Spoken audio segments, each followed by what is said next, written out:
Maayong adlaw mga kahigalaan! Welcome sa Wandering Cucinas Halo-Halong Adventures. Halo-halo, meaning sa English, mix. Pero saan nga ba nagsimula ang kinahiligan nating halo-halo? Paano tayo nagkaroon ng refreshments na halo-halo? According to our online research, ang halo-halo daw ay nanggaling sa Japanese refreshments na kakigori, na isang klaseng dessert sa Japan which is usually made from shaved ice na may halong gatas. During the pre-war era, ang mga Hapon na naninirahan sa Pilipinas ay gumagawa din daw ng kakigori na ang sahog ay minatamis na munggo, mga beans at yelo na kinadkad ng pino at hinaluan ng gatas. Malamang dahil dyan, nagka-idea ang mga sinaunang kababayan natin sa nakita nila at dinagdagan na lang ito ng mga sahog na sa tingin nila pwedeng ihalo dito. Kaya naging halo-halo. Sa Wandering Cucinas Halo-Halong Adventures, naghahanap tayo dito sa UAE ng may pinakamasarap na halo-halo sa Abu Dhabi. Sinamahan tayo ng ating mga co-content creators upang matikman ang mga halo-halo ng ilan sa mga Filipino restaurants here in the capital. Kaya, simulan na natin ang adventure na ito.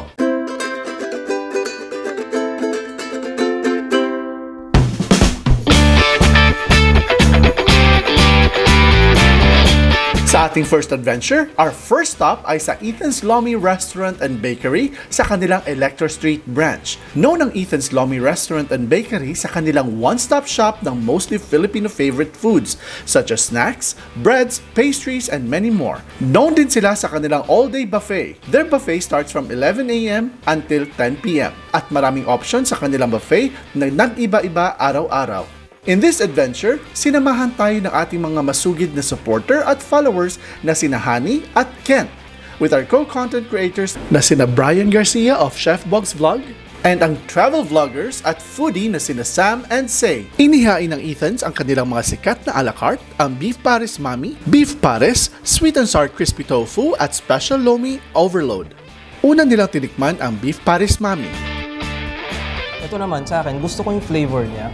Alam mo yung sabaw pa lang, parang pwede mo nang gawing ulam. Actually, gusto kong lagyan ng kanin to eh. Parang mas maganda yung combination niya. Sarap yung lasa. And the beef, sobrang lambot. Sakto lang siya.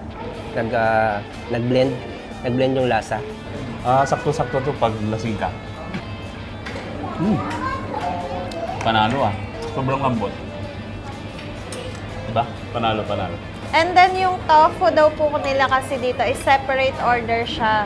Individual order yung crispy tofu with sauce. Pero since sabi nga nila from Nueva Ecija, try kong i-combine kasi yun talaga yung nakasanayan sa amin is partner siya ng either mami or ng mga goto, lugaw. So try ko pong i-mix. Alam mo yung nostalgic, parang nakauwi ako sa amin sa Nueva Ecija. Parang tumambay lang ako sa Kabanatuan. Next naman, ang crispy tofu. Yay! Crispy tofu with sauce. Crispy tofu. Ayan. Tamang-tama to, nagda-diet tayo. Diet daw. Ayan, usually kasi pina-fry ko lang yung tofu. Tapos ketchup.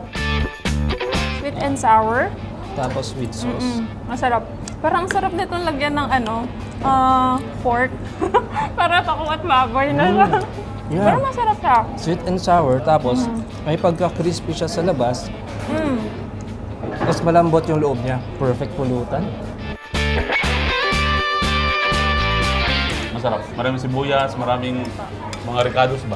Then malasa yung sauce. Ang Special Lomi naman. May Shanghai, may tofu, crispy garlic, homemade kikiam, chicken skin, and then mushroom, and then I think chicken merong po, egg, meat, tapos egg, then onion. Ba, kikita mo na yung lapot ng ano niya, tapos marami siyang sahog. Sa pagsasandok ko, texture-wise, mukhang nakuha nila yung texture ng sauce. And then talagang overloaded sila kasi yung the usual na Lomi overload, more on protein. Ito kasi sa kanila, may vegetables pa, may mushroom, may caramelized onion, may crispy garlic, may fresh scallions din sila. So talagang mas pina-overload pa nila. So ngayon napangiti ako kasi masarap yung homemade nilang kikiam. Para siyang fusion ng meatballs. Para siyang kikiam na may pagka-meatballs. Yes, Masarap. Hindi ako makapagsalita eh, kasi masarap. Siguro yung mga nagsushoot kami dito, ito palagi namin kinakain. So yung ano niya, no, consistency niya, thick kasi sa Pampanga. Since taga Pampanga ako, yung sabaw ng lomi namin, hindi siya thick. So something new siya para sa akin. Pero gusto ko siya. Ito naman titikman natin yung Paris nila. Parang ang lambot ng ano nila, beef ah. Ang lambot, malinamnam. Bagay na bagay sa rice. Consistent yung softness, yung pagka-chewy ng beef nila, similar pa rin sa mami nila. Tapos, eto, hindi siya ganun katamis, hindi siya nakakasuya. Okay, cheers. Cheers. Tignan nga natin kung mas masarap kesa kay Diwata. Okay, cheers. Cheers!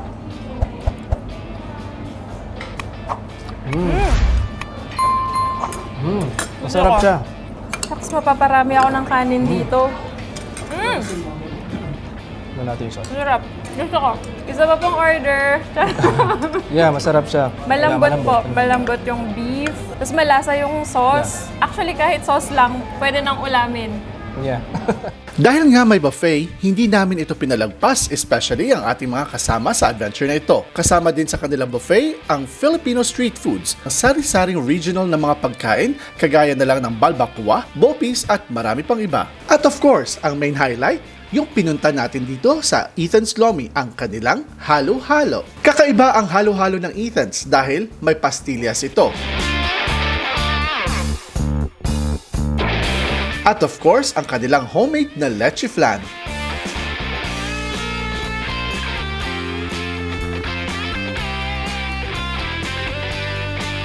Ready to serve na ang kanilang hinandang halo-halo para i-judge na natin. Pero gusto ko lang i-appreciate yung Oo nga, ang ganda. parang Aesthetic. aesthetic yung ano, no? Oo nga. Kung sa Pilipinas, parang on top yung ano eh, yung ube dyan. Pero yun nandito sa gilid. Tapos ang generous ng play ng ano Oo nga, hindi ko na nga mahalo eh. Nakaka-excite naman sa tamang-tama to sa mainit na panahon. Teknik dito, kuha mo na ng konting sabaw. Lasang-lasa ko yung ube. Halaya to, no? Ube halaya. Sa akin naman yung cheese. Actually, dapat pala yan yung trinay ko kasi ang ano niya, ang unique niya, Yeah. parang first time ko makakita ng cheese. Maganda nga, dalawang flavor nila. Meron silang ube, tsaka meron silang cheese. So, meron siyang nata, gulaman, yung typical na sahog, no? Typical sa home, Oo. yung dito. Actually, marami eh, no? Generous sila sa pagbigay ng ano, ingredients. Hindi din siya sobrang tamis, no? Para sa akin, sakto lang yung tamis. Patikim nga ng cheese. Sige. Masarap yung ube. So far, gusto ko yung cheese. Bago siya sa panlasa. Cheese nga. Nalalasahan ko yung cheese. Tapos, personal preference ko, mas gusto ko to. Talaga? Ako mas gusto ko yan. Sige, palit na ulit tayo. Doon masarap Pero siya. masarap din. Pero yun nga, bata pa lang ako. Ube na talaga ako. Ube girl. So ano kaya ang rating na ibibigay nila Sam and Say? 8 sa akin. Same. Ikaw? 8 din sa akin. Yeah. Sakto lang, approve pa rin siya. Pero feeling ko meron pang ano, mas may improve pa siya. Pero ingredients wise, Sobrang dami, generous. generous. Tapos yung ano, yung leche Masarap flan, yung leche laki ng flan. leche flan sa taas eh. So, okay pa rin, no? Yung leche flan. Ang laki. Ang laki, sulit na sulit. Saka bago ngayon is meron siyang flavor sa gilid. Saka grabe, bawat scoop up mo nung kutsara mo, talagang may halo, may sangkap na sumasama. Kung merong lomi overload sa Ethan's, merong may halo-halo halo overload. Okay, so let's try. Husgahan na natin yung ube flavor halo-halo ng Ethan's. Yung saging panalo. May milk pastillas.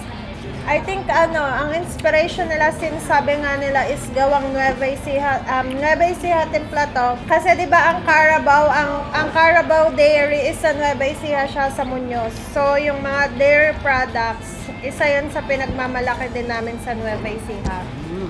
Masarap. Di ako di ako masyadong kumakain ng mga prutas sa halo-halo. Pero dito, mapaparami talaga yung kain mo dito.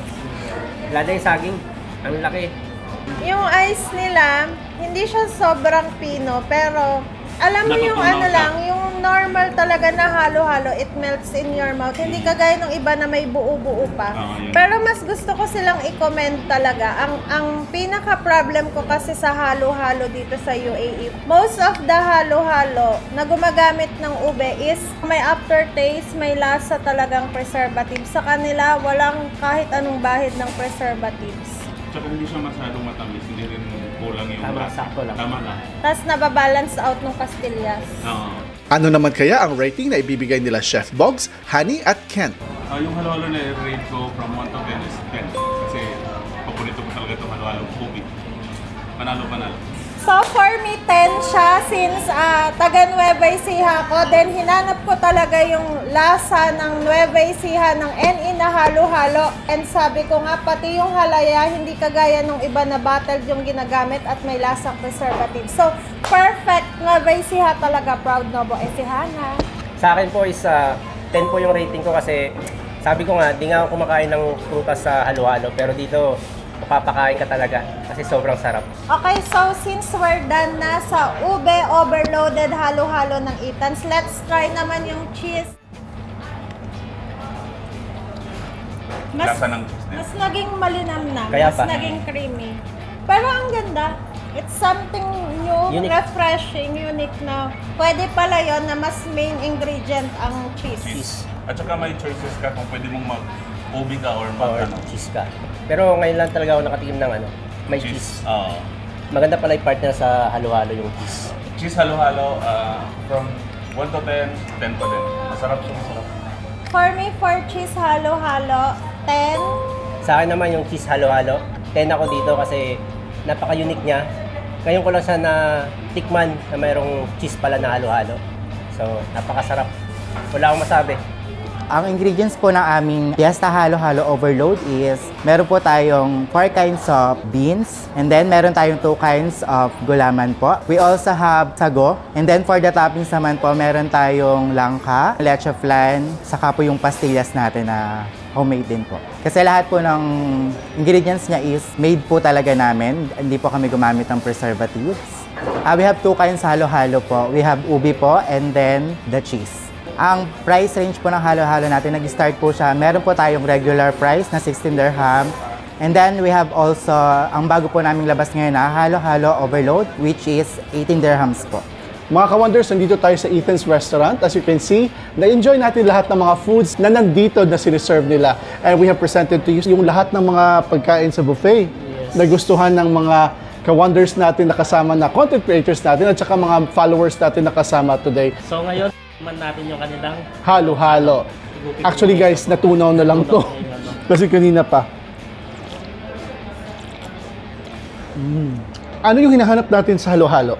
ako yung smooth na ice. We have to consider na may ice na classically made. Just like how my mom did the halo-halo before, nung nagbebenta kami sa labas, yung ice, yung grinded talaga or yung shaved. Pero hindi siya ganun pa rin kapino.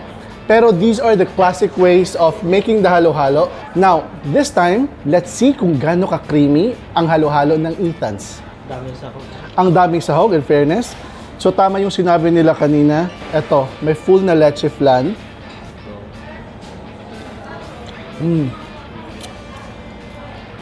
Sabi nila, ang sahog ng halo-halo ng Ethan's, all of it are gawa dito. Wala silang binili. Oo. At nagustuhan ko yung color na nasa halo-halo kasi hindi siya boring tignan. Yung nagustuhan ko dito sa Ethan sa Luhalo, wala siyang ice cream. Kasi sa lahat ng mga luhalo na natikman namin dito sa UAE, nangingibabaw yung ice cream na nilalagay sa lasa ng luhalo. That's right. So it means na malalasahan mo na lang yung ice cream kaysa dun sa sahog. But what Chef Mark is trying to say, it's not bad to have ice cream on your halo-halo kasi kanya-kanyang diskarte naman yan. However, it's all up to you kung may flavor, kung gusto nyo ba ng ice cream dun sa halo-halo ninyo. If we're going to rate this halo-halo, shall we give them a rating or sa finals na? Sa finals na. So, you still have to wait for this adventure mga commanders sa ating halo-halo adventures dito sa Wandering Cucina. So we would like to thank sa mga kasamahan namin na content creators. Maraming salamat kay Sam and Say at maraming salamat kay Chef Bog, so isa sa mga content creators natin dito sa Abu Dhabi. And of course, sa ating best friend Hani at saka si Kent. Pasalamatan din natin yung mga staff dito sa Ethan's Restaurant, sa mga chef nila, sa mga dining crew. Yes, at sa kay lahat. Sir Kay Sir Frank. Sir Frank. Yes. Maraming branches ang Ethan's Restaurant. Then dito kami sa Electra branch nila. So, andito lang po ito sa Abu Dhabi. It's an all-day buffet. Magkaiba yung prices nila ng buffet sa lunch at saka buffet sa dinner. Check them out mga ka-wonders. So, our halo-halong adventure continues. Let's go to our next destination. Sa ating next destination, dadako naman tayo sa Al Maria Mall dito sa may Najda Street, Abu Dhabi. Puntahan natin ang isang restaurant na dinadayo ng mga kababayan natin dahil sa kanilang chicken wings, steaks, shawarma rice at iba pa.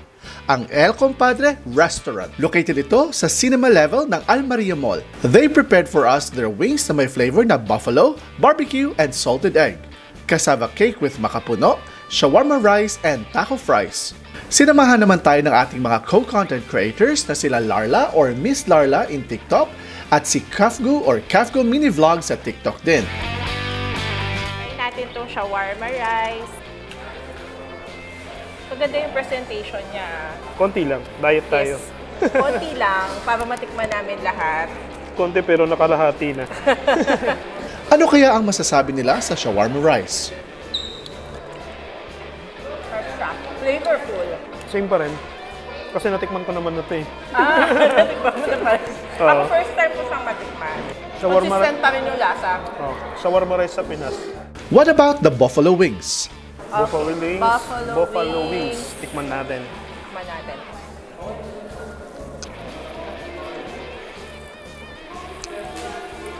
Medyo spicy Spicy na to sa akin. Spicy Hindi ako na. sakwan eh. Hindi ako mahilig sa spicy. Masarap. Dito ako mahilig sa wings. Pero okay siya. Hindi mahilig sa spicy pero naubos ko. Ang salted egg flavor naman kaya? Next, salted egg. Ito lang din sa akin. Mas marami.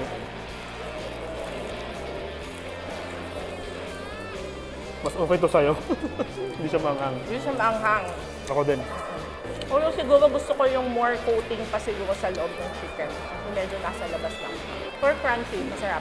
What about the barbecue flavored wings? Next naman, try natin tong barbecue. Barbecue. Ito mukhang flavorful. Tama ka. Out of the three, ito ang pinaka-nagustuhan ko. Ito, pinakamasarap sa akin. Yes, correct. Lasang-lasa mo yung barbecue niya talaga. Taco fries naman. Ayun. Game na. Kakaiba to ha, ang daming sako. Mapapadami ka ng kain nito ha. It's a mix of flavors talaga. Apart from the fries, ang dami mong malalasahang flavors dito. Natatamisan lang ako. Matamis na para sa akin. Oo, may slight sweetness. Iba-iba talaga yung flavor. Oo, ang dami. May pagka-maasim na sweet. Na... Creamy. And for the dessert, cassava cake with makapuno. Tikman naman natin tong cassava. With makapuno. With a lots of makapuno. Dami oh. Masarap. Lasang-lasa mo yung makapuno talaga. Tsaka mahilig ako sa mga kakanin. Gusto ko yung one. Yung dito sa sunog-sunog na ibabaw. part. Masarap siya. And now for the highlight, ang judgment ng kanilang halo-halo. Maraming nakakapagsabi na masarap ang halo-halo dito sa El Compadre. Totoo kaya ito? Ito na, finally, ang pinunta natin dito, ang tikman ng kanilang halo-halo. Okay.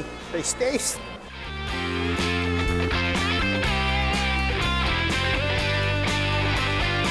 Maube ha.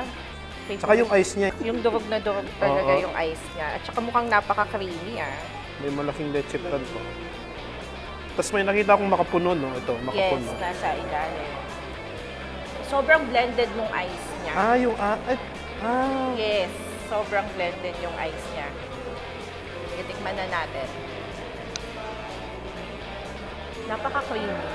First bite. First bite ba tawag dito ba? First subo. Hindi siya yung halo-halo na typical na halo-halo. Yes, kasi yung ice niya sobrang smooth. Oh, yun. Parang pamunta na siyang shake. Smoothie and shake.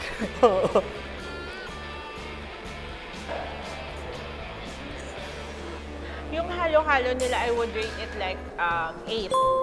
8 dahil yung size niya medyo maliit siya dun sa usual na nabibili natin ng mga halo-halo. I'm not sure if it's just me, pero medyo nakukulangan ako sa sahog kasi mostly ice na lang talaga yung nalalasahan ko. Pero mahilig kasi ako sa ice. Parang pwede yata halo-halong ice na lang yung bilhin ko, yung wala masyadong sahog. So, love ko pa din siya, bet ko pa rin siya dahil nga hindi rin ako masyadong mahilig sa sahog. Siguro rate ko to ng 9 kasi walang ice cream. Mahilig kasi ako sa ice cream. Yun lang. Pag may ice cream to, perfect na. Ikaw naman, Beshi, ano naman ang masasabi mo? So, eto yung halo-halo nila. Kung titignan natin, parang sa usual sa Pinas, may nakatap na leche plan, langka, makapuno, and then ang favorite natin sa halo-halo na ube. So, tignan naman natin yung mga sangkap. Grabe, super creamy. Wala siyang ice cream, pero yung ice niya is parang parang blend yung ice together with the milk. Sobrang generous din ng ube saka sa leche plan.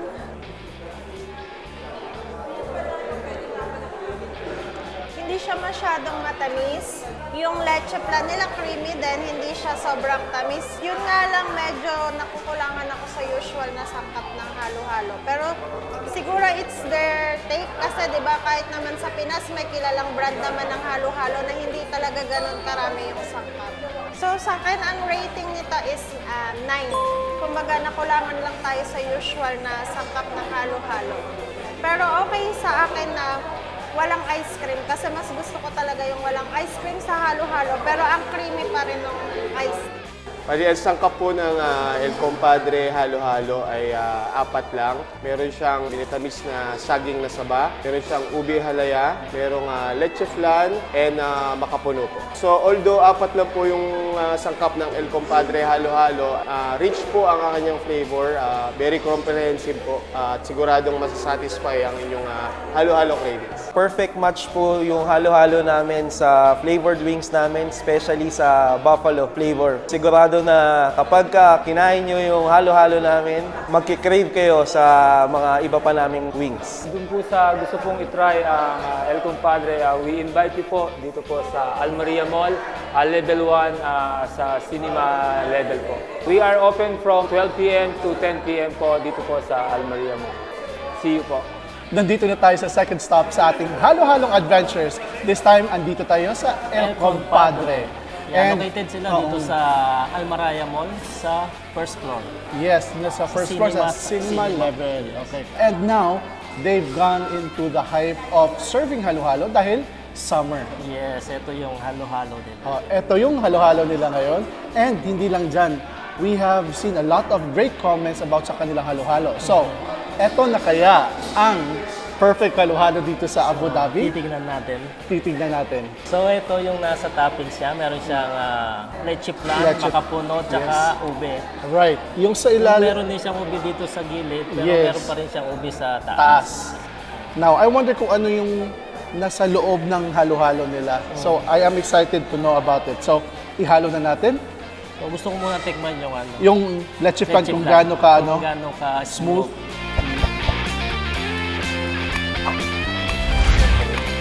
Okay lang siya. Okay lang. Kasi, hindi siya ganun ka-smooth. Para hindi ma-over din sa halo-halo. Yes.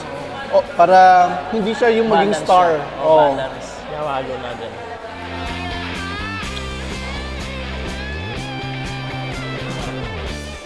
So, I noticed na wala siyang ice, na granules ng ice. Yung classic na halo-halo na texture ng ice, wala siyang ganyan. Ano siya? Talaga, tama yung sinabi nila na super smooth. Yes. So I wonder kung talagang super smooth siya pag tinikman na natin. Let's try it. Go. Go. Cheers. Halo-halong adventure.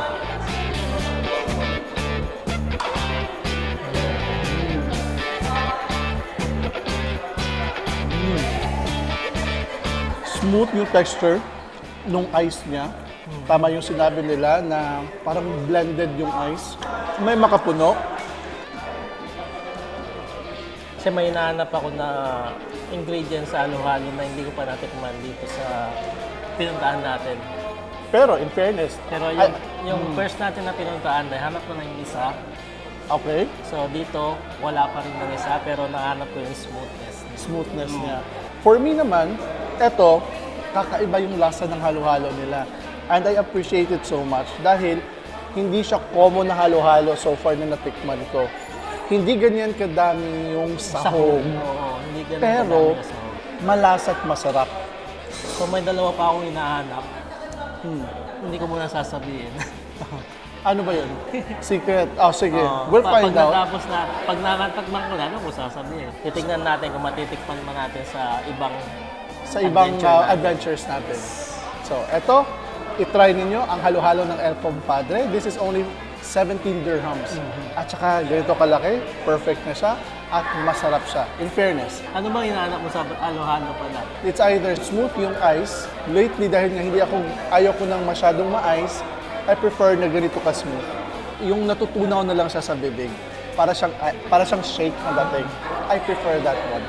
And kaya to, pasok. Pero ang question, ito na ba ang best na halo-halo? So, subaybayan nyo hanggang sa pagtatapos ng ating Halo-Halo Adventures. So, abangan sa susunod natin na Halo-Halo Adventures sa third stop natin for this episode. Let's go! Sa ating third stop, dumako tayo sa may Najda Street pa rin, pero sa sports-themed na restaurant, ang Home Court Cafe and Restaurant. Spacious ang restaurant na ito at may available sila na board games while waiting for your food. May sarili din silang diskarte sa kanilang halo-halo. With the looks of the ice, embedded na dito ang gatas and according to them, sila daw mismo ang gumagawa ng sarili nilang sahog. Colorful ang kanilang halo-halo. Nakakatuwang tignan. Nakaka-excite. However, before tayo maghalo-halo, itry muna natin ang kanilang dishes. Naghain sila para sa amin ng grilled daing na bangus, grilled sea bream in red sauce, grilled shrimps, grilled pusit at sizzling na chicken sisig at sizzling tofu. At sasamahan tayo ng beauty contessera, model at #1 kontrabida ng Tibon Abu Dhabi na si Chicks Morial. Okay, let's try their grilled shrimp with mixed vegetable. Try natin ng shrimp lang.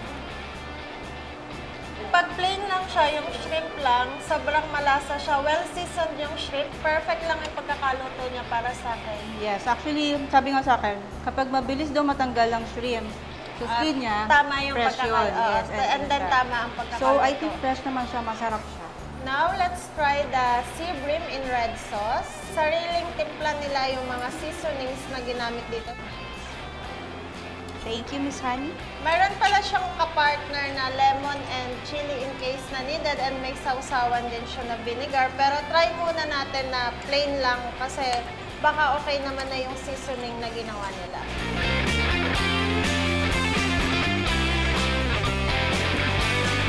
Okay yung pagkakaseason sa kanya. Ang comment ko lang is medyo dry siya ng konti. Siguro kapag isasawsaw mo siya sa vinegar, ganun, mas lalo siyang sasarap. Kasi masarap na siya, masarap na talaga siya.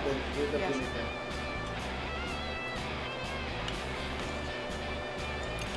Lagyan natin ng onion.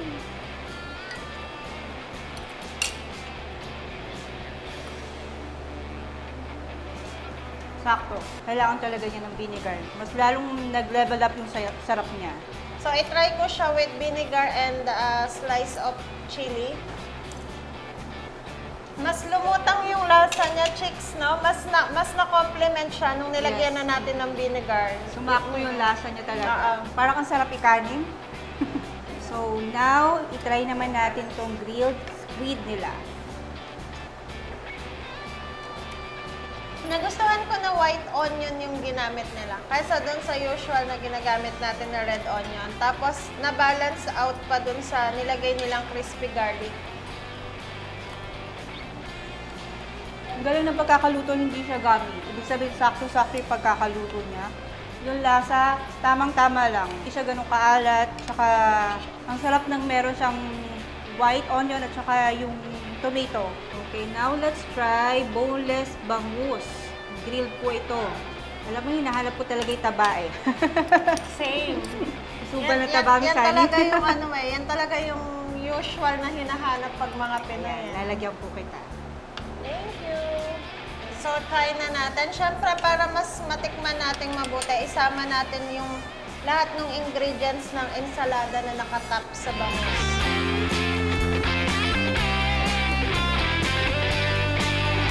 Try ko siya ng may suka. Nakulangan lang ako ng konti sa lasa niya. Something like salt or pepper. Kasi sabi yun naman daw yung ginamit na pampalasa nila. And medyo na-overcook lang siya ng siguro mga 2 minutes lang. Kasi dun sa meat part, sa gilid, kung mapapansin nyo, medyo dry siya. Pero dun sa may part naman ng taba, okay naman siya. Pero usually kasi pag nag-grill tayo ng bangus, diba, hinahanap natin na nandun pa yung softness, yung moist niya. Okay, I'll try it. Siyempre, inuna ko yung may taba. Try ko rin with vinegar. Tama ka na siya. When you put vinegar, saka ng chili garlic. Yes, mas kumaayos siya. Yun nga, yung nahanap ko sa isang grilled fish is medyo yung juiciness. Gusto ko nandun same pa. tayo, diba?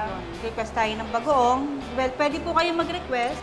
According to them, as per customer request pala, Miss Chicks, tong bagoong. Kasi understandable nga naman, kasi kung isa-serve na nila kasama, yung iba naman nga kasi is hindi naman kumakain ng bagoong. So, Kasi sayang allergic, lang. yes. Oo. So, pwede po kayo try naman mag-request. natin siya ng may bagoong na.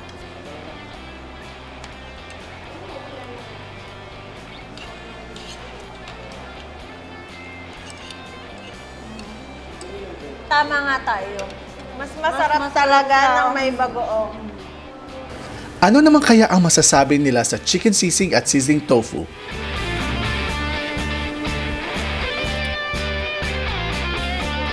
Kanin, please. So, eto, try na natin. And then, syempre, lagyan natin ng slice ng chili para mas talagang matikman natin yung lasa.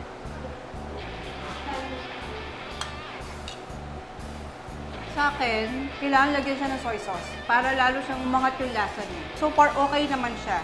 Yung lasa niya sa akin is parang fusion ng sisig and dinakdakan. Kasi yung creaminess ng dinakdakan, since ginagamit kasing substitute usually sa utak ng baboy na isa sa main ingredients ng dinakdakan is yung egg and then yung mayonnaise. Seasoning-wise, balance yung pagka-season nila. Mas malasa and then na-emphasize talaga kapag with chili na. Di ba, Miss Jigs? Magra-rice na talaga yan. Yes, malapit na po.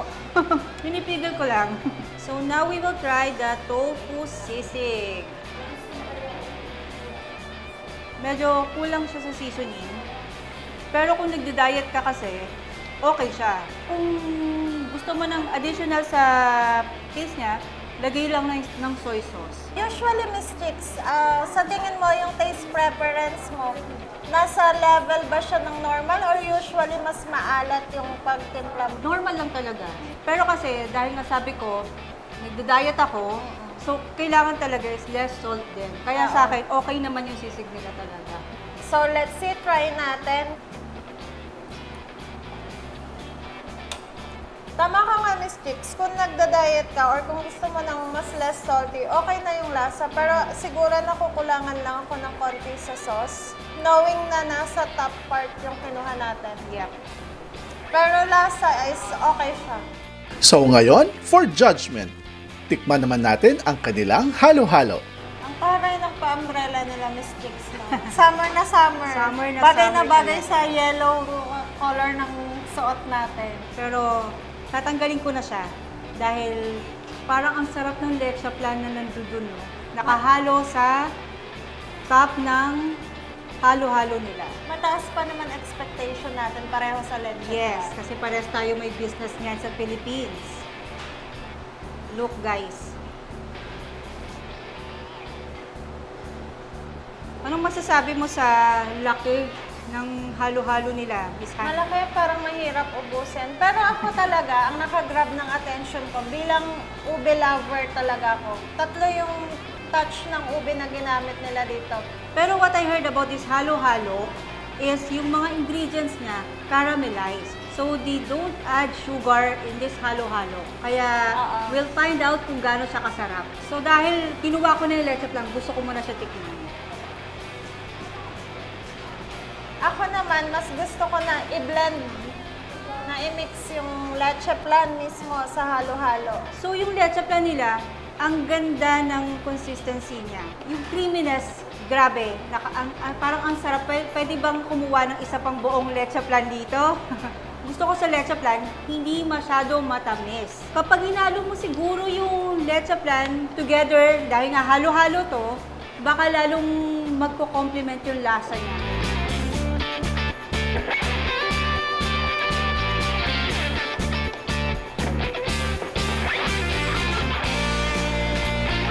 Miss Honey, anong nakikita mo sa mga ingredients? Happy ako, nandito yung dalawa sa hinahanap kong ingredients. Ako naman kasi, number one sa akin talaga sa halo-halo is yung gatas.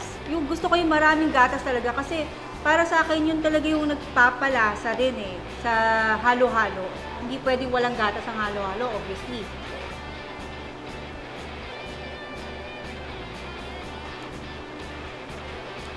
Ang ganda nung pagka-mix. Diba sabi ko nga sa'yo, mas gusto kong i-mix, halo ko siya ng mabuti, pati yung leche flan. Yes. Nag-complement, nagbigay ng creaminess. Halo-halo din nila is creamy, walang mga solid na, walang buo-buong ice. Yung ice yun na sobrang ano talaga yung ice, crush na crush yung ice niya, which is okay talaga yun. Yung lasa niya, yung pagkatamis niya, saktong-sakto lang po talaga. Dahil nga hindi sila naglalagay ng sugar, tapos caramelize lahat ng ingredients sila, sobrang ganda po ng pagkakablend yung lasa. Yun pa yung isang nagustuhan ko, kasi sabi ko nga, hindi ako kahit sa Pinas, hindi ko pinapalagyan na ng sugar, kahit yung usual na sa kanto na naglalagay talaga. Kasi nga, minatamis na yung mga sangkap. Isa talaga sa hinahanap ko sa halo-halo, maliit lang siya, pero yun talaga yung para sa akin, pinaka-favorite kong ngat-ngatin which is yung munggo beans, yan. Yung munggo, yan yung favorite ko, and yung nata de coco. And one more thing, may langka sila. So talagang kumpleto po yung halo-halo kasi may nata de coco, may langka, tapos meron po siyang makapuno. Kumpleto rin po siya sa mga jelly candies. So far, complete siya yung sa usual na halo-halong nakasanayan natin. May usual na at least 2 colors man lang ng nata, kaong, bukor, leche flan, langka, and pinipig. As in talagang yung nakasanayan nating flavors, kompleto siya. Ano kaya ang i-rate ng ating mga magagandang bini-bini? Ang rate ko sa halo-halo nila, for me, it's 8. The reason ko dyan is because mas gusto ko talaga is yung magatas. Sa ingredients-wise, sa lasa din po, kasi nga hindi siya ganun katamis, which is very okay sa akin yung ganun. Sa tingin ko, 8. So sa akin, so far, 8.5. Kasi nga, sabi ko nga, may aftertaste kasi siya ng preservative. So, may mga bata, alam naman natin yung mga bata, gusto rin yung halo-halo. So, I think kailangan health-wise din, bata or matanda, kailangan talaga ma-lessen yung preservatives or yung food color, yung aftertaste. So, ano nga ba ang laman ng halo-halo ng Home Court Cafe and Restaurant? Okay, pinipig, kaong, fresh na ube, saka yung aming fresh na saging, makapuno. At the same time, yung nagpapasarap sa aming halo-halo is yung leche flan saka yung secret ng yelo namin. Kami mismo po yung gumagawa ng ubi saka ng leche flan na nilalagay namin sa halo-halo. So mga ka-Wonders, andito na tayo sa third stop natin sa ating halo-halong adventures sa Wondering Cuisine. Yes, so nandito tayo ngayon sa Home Court Cafe and Restaurant. Nandito po sila sa Najla Street, kahilera po sila ng Mitsubishi showroom dito sa Abu Dhabi. At natikman na rin natin yung mga special food nila, yung mga sinerve nila sa atin. Yes, and mostly grill naman this time ang sinerve nila sa atin. Because if you've seen our previous vlogs sa TikTok at saka sa FB or sa Facebook, we have actually tasted most of their new dishes. But this time, they made us taste all their grilled dishes. Yes. At saka satisfying naman. Although most of the comments are nasa ating mga bisita. And ngayon, diretso tayo sa pinunta natin, ang halo-halo. Alright, sa nakikita ko sa halo-halo, meron siyang mga layers of different colors. Para siyang Aurora Borealis. Hindi, kasi kanina nakita kong ginawa to. Layer-layer yung ice nila paglagay. So, meron silang lalagay na sahog, tapos ice, sahog, tapos ganon. At saka, ang sinabi ng mga guests natin, ang sarap daw ng leche flan. Yes, so titikman natin. At may ice cream siya, so let's see how everything is blended. At may pa-umbrella. May pa-umbrella para sa init daw. So, let's mix.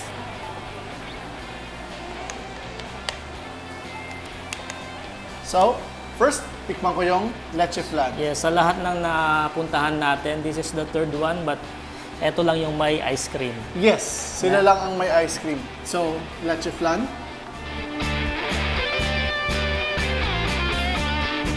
Super smooth. Ako nga. Kagaya ng leche flan mo.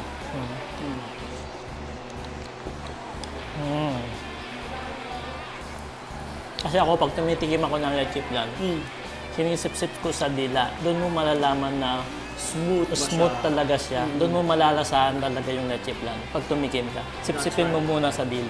Now, and the rest of the ingredients, tikman naman natin kung kumusta. Tama, hindi pa siya matamis. Tama-tama lang yung ano. So, kung gusto nyo magpadagdag ng sugar, kung gusto nyo dagdagan, pwede. Pwede kasi siguro request ng another shot ng milk kung gusto nyo na mas creamy siya. Now, when it comes to ice, ako, honestly, I prefer ng halo-halo ko, medyo tunaw na. Kasi yung parang gusto ko na siyang inumin dahil sensitive yung ipin ko. Ang gusto ko lang din is ma-enjoy ko nguyain yung mga ingredients. Meron akong hinahanap na wala. So, yun yung wala. Ba't mo pa hinanap? So, ito na kaya ang best halo-halo in Abu Dhabi. Check it out. Check it out mga ka-Wonders. Towards the end of the episode sa Halo-Halong Adventure ng Wondering Cucina, please don't forget to follow us on Facebook, TikTok, and our YouTube channel. And also in the Instagram. So, maraming salamat sa Home Court Cafe and Restaurant, kay Ma'am Ja, sa mga chef nila at mga staff. Yes. At maraming salamat din sa mga bisita natin today. Of course, ang ating hindi na bisita to palagi na kasama na sa team, si Besh ng Bayan, si Hangi. At saka maraming salamat kay Chicks. Maraming salamat for guesting dito sa ating Halo-Halong Adventure. Yes. So, this is the end of our episode 1. Kami po ang Wondering Cucina. Let's find out sino ang tatanghaling best halo-halo in Abu Dhabi dito sa Halo-Halong Adventure sa YouTube natin at saka sa Facebook. Ako si Chakoy. Ako si Mark. Stay cool, stay safe, stay blessed, and peace!